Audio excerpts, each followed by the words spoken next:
Perfect. The vegetables are ready. Excellent. Let's give that a taste. Let's see. Sauce.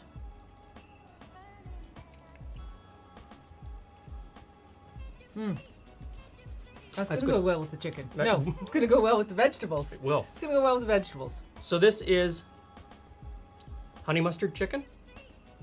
It's chicken braised in beer. Here's what I did. So I started out with salt and pepper on the chicken, and you want to season both sides. And if you haven't already subscribed, please subscribe now and smash that notification bell so you find out about our new videos as soon as they come out. Then I squirted some oil in the bottom of a heavy cast iron pan, heated that up, and put the chicken into brown on both sides.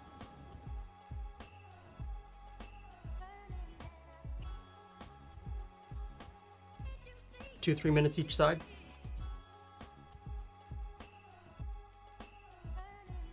I had 2 chopped onions. I threw those in with the chicken and I cooked them just until they were softened. Do you think you could add mushrooms as well? Mushrooms, definitely. Next time. Once the onions were softened, I threw in 2 tablespoons of flour, and then I turned the chicken over to make sure that I got the flour in with the onions and the oil and the chicken, just to get it all together, and cook the flour. That's a bit like a roux.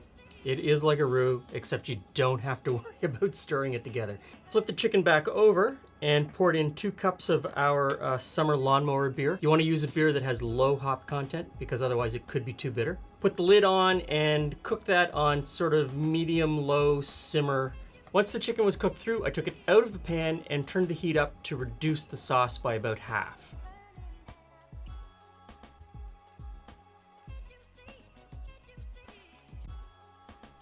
While that was happening, I mixed together the Dijon mustard and the dry mustard, and I threw in some of our honey that has garlic fermented in it. Now, what if you don't have the time to make fermented honey because you want to have it tonight?